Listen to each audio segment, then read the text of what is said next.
زۆر بەداخەوە کە ئێستا ژاوە ئەبینین مرتەدی کوردی زاڵ بووە بەسەر ئەهلی ئیسلامە و قورئانەکەمان فڕێدەنە ئاو دەستەوە کە دوێنێ ڕوویداوە لە سلەیمانی. چما ئەساتێکە وا حەسرەتەن عەلە المسلمین.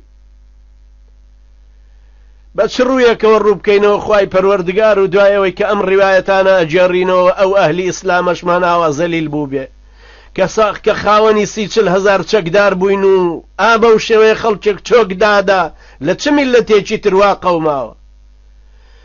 چێتان ئەفغانی نەبینیوە؟ چێ دەربارەی ئەفغان نەیبیستووە؟ ئەفغان شعبی ئەفغان کە تەمەنی معدەلی تەمەنی پیاوەکانیان 46 ساڵە و هی پیاوەکانیان 47 ساڵەوە کە ئومەمی متحیدە ئەڵێ فەقیر، داماو، هەژار، برسی، محاصەر. وەختێ هەموو عالەم گەلە کۆمەکەی لە تالیبان کرد و ڕووخاندی تالیبان چەند مانگێکی نەبر هاتنەوە وجود. ئەی کوا وجودی ئەم هەموو مجاهیدە کوردە؟ بۆ ئەم هەموو زەلیلیە قبوڵەکرێ لە یادی بەدرا قورئانەکەتان فڕێ بدرێ بخرێتە ناو ئاو دەستەوە. چاوەڕێی چین؟ یا ربی خوایە پەناگرم بە تۆ لەو هەموو خودلانەی کە بەسەر ئەهلی ئیسلامە دێ. یا ربی خوایە پەناگرم بە تۆ لەو هەموو خودلانەی بەسەر ئەم قورئانە عەزیزەی تۆیا دێ. یا ربی خوایە ئەم دینە بە سوار چاچی ئاوا گەیشتووە، ئەم قورئانە بە پیاوی نەبەز و دلێری ئاوا گەیشتووە کە ئێستا لە سلەیمانی ئەخرێتە ئاو دەستی مزگەوتەکانەوە. ئەم قورئانەی کە ئێستا ئاوا غەریبە لە ناو میلەتێکی 40 ملیۆنیا کە کووردە ئابە و شێوەیە گەیشتووە بە ئەهلی ئێمە بەسەر خوێنی ئەو سەحابیە بە ڕێزانەی پێغەمبەر صلی الله علیه وسلم گەیشتووە بە ئێمە و ئەوەش قەدرگرتنێتی لە وڵاتی ئێمە. خوا چ غەزەبێکمان لێگرە کە فەرمایشتی خۆی بەو شێوەیە سووک بوو بێ لە شاری خۆمانە لە سلەیمانی. کوا ئەوانەی عەهد و بەیعەتیان بە خوای پەروەردگاردا بوو کە دینەکەی سەرەخەن؟ کوا ئەوانەی عەهد و پەیمانیان بە پێغەمبەری نازداردا بوو عەلەیهی سەڵات وەسەلام بۆی ببنە سەربازی دینەکەی؟ چۆن ئینسان بە چ ڕوویەکەوە ڕوو بکاتە خوای گەورە و بڵێ خوایە دینەکە سەرەخەی؟ کوا ئەو کەسانەی عەهد و بەیعەتیانەدا؟ کوا ئازایەتیەک کە ڕووی لە بەڕایی کوڕی مالیک بێ؟ کوا ئازایەتیەک کە دەرسی لەو سەحابیە بەڕێزانە و تابعینەوە وەرگرت بێ؟ ئەم ئیسلامە بەم ئازایەتیە گەیشتووە بە ئێمە و لە زەمەنی ئێمەشا ئاوازەلی لەبێ لە شارێکی وەکو سلەیمانی. ڕقنێکی بوغزاوی کوردایەتی فاشل لە قەرەتەپە و لە هەموو شوێنێکی لە هەموو خەباتێکی دۆڕا و ئیفلاسی فکر و بێدینی هاتۆتەوە سەر قورئان سووتاندنەکەی ئێمە.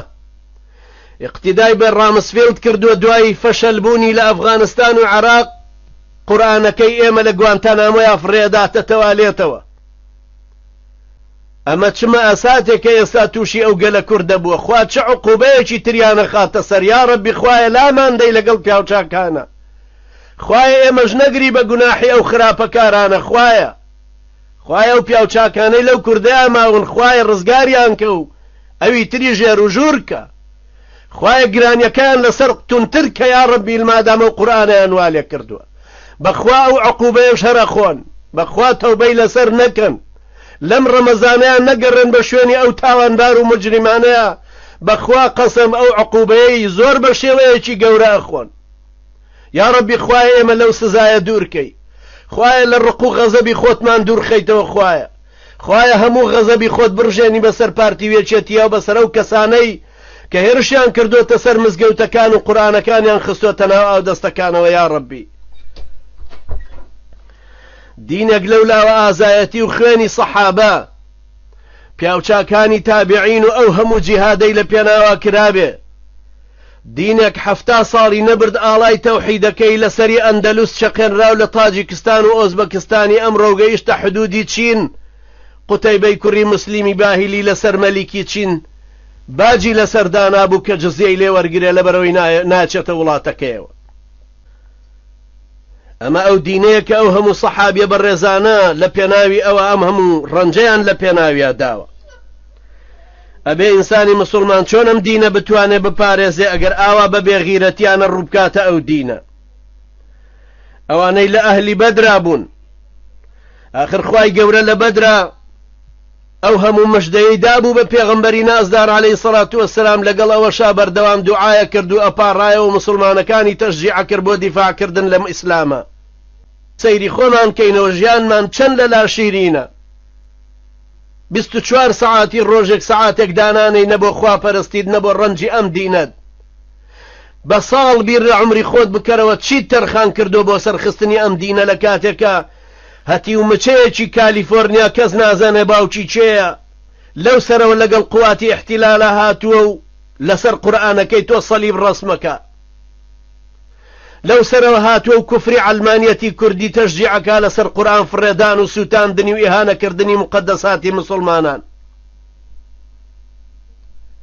آخر لە پێناوی چییە ئەو هەموو سوکایەتی و ئەو هەموو زەلیلیە بەسەر ئەهلی ئیسلامە بێ کە ئێمە لە یادی بەدراین؟ کوا ئەوانەی ئەو عەهد و بەیعەتەیان بەخوای پەروەردگار داوە نوێیکەنەوە لەگەڵ خوایە.